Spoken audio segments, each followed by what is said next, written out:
Bien, entonces como le venía diciendo, Davis, citado por Hinshaw, nos propone 6 etapas en relación a lo que es el proceso de socialización, quizás un tanto más desarrollado, pero que en cierto modo comparten algunas similitudes con lo que proponía Simpson anteriormente. Él nos habla que en la etapa 1 hay una inocencia inicial, sobre todo porque existe cierta imagen por parte de los estudiantes, ¿no? De lo que llegan a esperar ser y la forma de comportamiento esperable de cada uno de nosotros como estudiantes. Si ustedes traten de situarse y hacer este análisis de manera retrospectiva para ir articulando cada una de estas etapas, ¿sí? Él también nos dice que en esta primera etapa, de acuerdo a la experiencia educativa, esto puede resultar diferente a lo que esperan los estudiantes. ¿Por qué digo esto?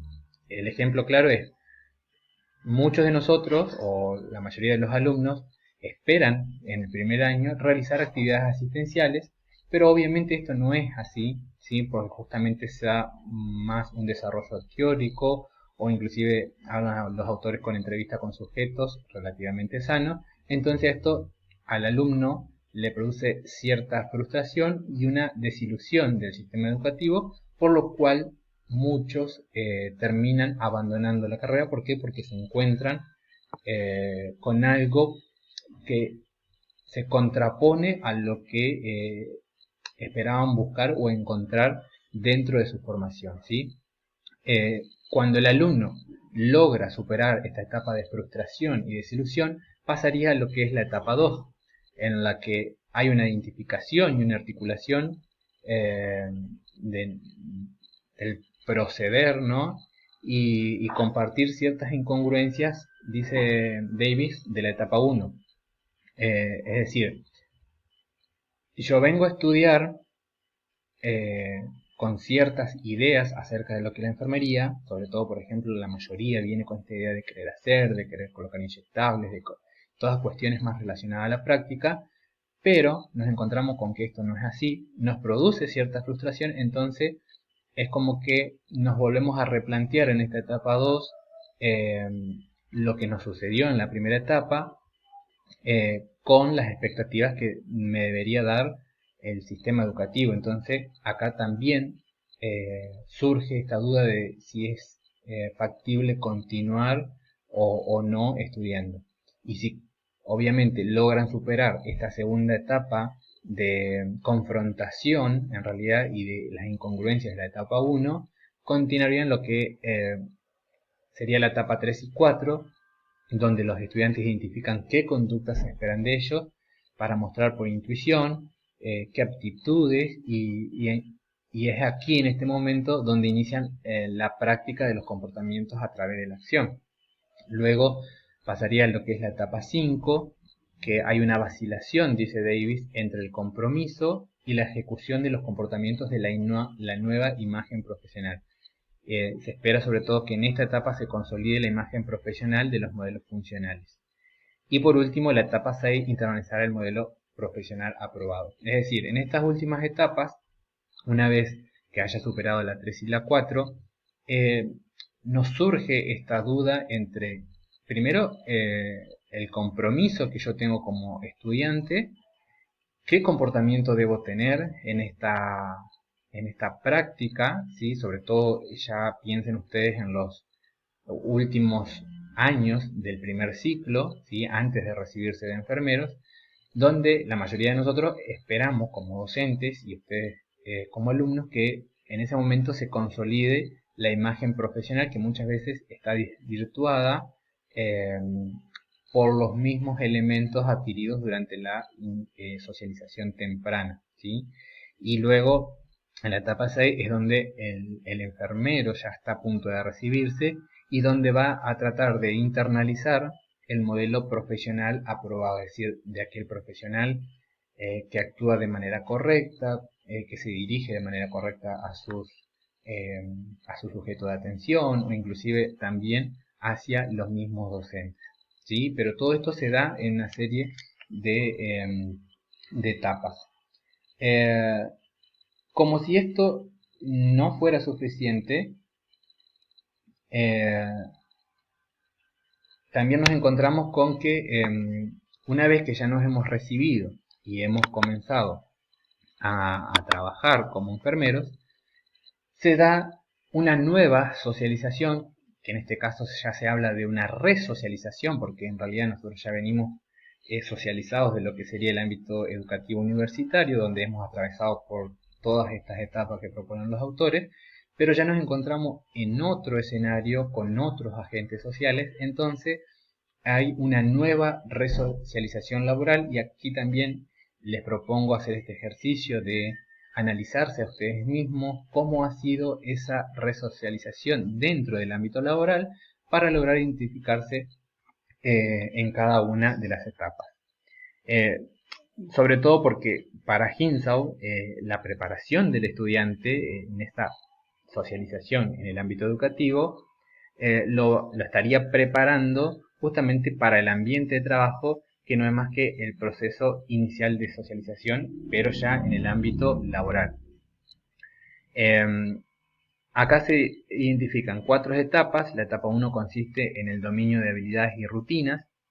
Básicamente el graduado, o sea, cada uno de nosotros como graduado llega al lugar de trabajo provistos de principios y tiene que hacer frente a la necesidad de funcionar de una forma específica en función de cómo hemos sido socializados y formados dentro del ámbito educativo. Entonces, nosotros venimos con todo un ideal de que hay que actuar de determinada manera, de que hay que trabajar de cierta forma, que, que muchas veces, una vez les recuerdo a los alumnos, una cosa es lo que se aprende dentro de la institución universitaria y otra cosa es la realidad propiamente dicha, ¿no? Del ámbito laboral. Entonces, ¿qué es lo que sucede? El graduado se siente deficiente, muchas veces se siente frustrado y en la mayoría de las veces se vuelca nada más que al dominio de habilidades y técnicas específicas, obviando muchas veces esta formación en otras áreas de lo que es la disciplina profesional. Un problema potencial en esta etapa es que el enfermero pueda concentrarse en las habilidades técnicas y ser incapaz de prestar la debida atención a los demás aspectos importantes de la atención de enfermería, como les decía, aquello que está relacionado a la gestión, la docencia y la investigación. La segunda etapa es la de integración social, en donde la preocupación fundamental del enfermero recién recibido es llevarse bien con los compañeros de trabajo y ser aceptado dentro del grupo, ¿sí? Tal vez esto requiera superar ciertas habilidades por parte del enfermero y ser considerado como competente y eficiente. Quien no ha sufrido alguna que otra vez alguna situación de menosprecio por parte de algunos colegas, eh, esto lo digo a título personal, ¿no? Cuando se nos ha señalado como si vos venís de la universidad no vas a saber tal o cual cosa, ¿sí? El problema fundamental dentro de esta segunda etapa es que la enfermera o el enfermero recién recibido tema que si comienza a aplicar los conocimientos y toda la orientación que hemos recibido en el entorno educativo, alejará a los nuevos compañeros, entonces no se da esta integración social eh, que uno por ahí busca también, ¿no?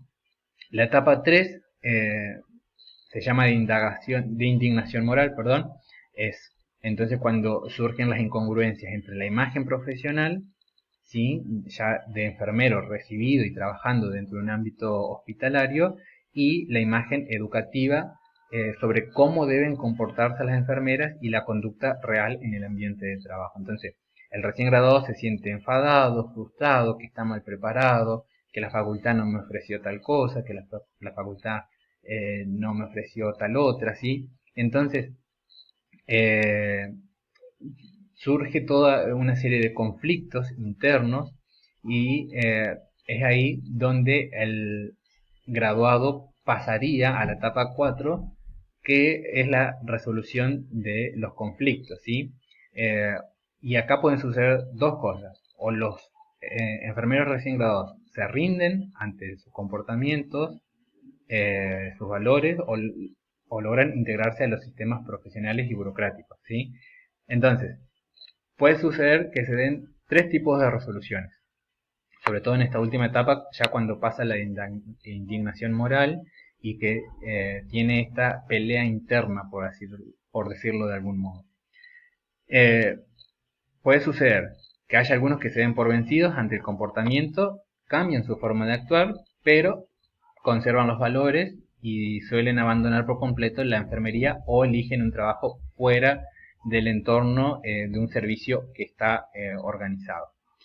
Otra forma de resolver estos conflictos consiste en valorar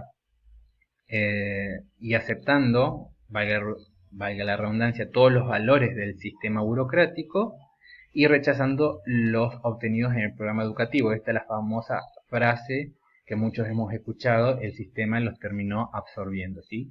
Y un tercer tipo de resolución es abandonar tanto los valores como los comportamientos y conformarse simplemente con conservar el puesto de trabajo, y es un enfermero que simplemente va, hace su trabajo, no siente compromiso y no tiene compromiso con la institución ni con sus pacientes, y solo le importa lo laboral y lo económico, ¿sí? En este proceso de resocialización laboral se ponen en juego otros aspectos que deben ser tenidos en cuenta a través de relaciones dialécticas entre los diferentes elementos socioculturales, sobre todo con elementos sociales, ¿sí? Y que esos elementos se conocen como el rol. En este sentido, el rol puede entenderse como el papel o aquellas funciones, según la Real Academia Española, que vamos a desempeñar una persona o un grupo ante una actividad determinada, ¿sí? Cada rol que nosotros desempeñamos es diferente no es el mismo, perdón, en los diferentes momentos de nuestra vida. Y el rol, en cierto modo, va a determinar un tipo de relaciones específicas. Por eso se habla de que el rol no es algo estático, ya que es particular en cada tipo de relación, y donde uno básicamente tiende a ir negociando de manera implícita la adquisición de un nuevo papel. No es el mismo el rol que yo tenía como estudiante ante un docente y luego tener un rol de enfermero ante un superior o un jefe que haya sido mi docente. Más allá de la enseñanza que me haya podido dar, el mismo ámbito y la misma situación particular me hace ir negociando esta nueva adquisición de papel. Entonces nuestro rol se va a adecuar a lo que los demás miembros de un grupo esperan de nosotros, y se entiende que no es más que el conjunto de conductas y actitudes que se espera de cada uno en esta relación dialéctica entre dos personas o más. Por ejemplo, les decía entonces que la relación enfermero-paciente produce un tipo de rol por una parte. Lo que el sujeto considera necesario es que realicemos para afrontar un problema tal como lo ve, y por otro, el papel que nos gustaría desempeñar. Entonces, esto es un tipo de relación. Cuando estoy con un supervisor, la relación enfermero-supervisor determina, por ejemplo, más una relación de subordinación o de respeto esencialmente. Entonces, por eso hablamos que el rol no es estático, que es particular de cada situación, que implica una serie de conductas y actitudes que el resto espera de nosotros, como así nosotros también esperamos del resto, eh, y es algo que en cierto modo lo tenemos que ir negociando, ¿sí? Y ir adecuándonos en cada una de estas situaciones particulares.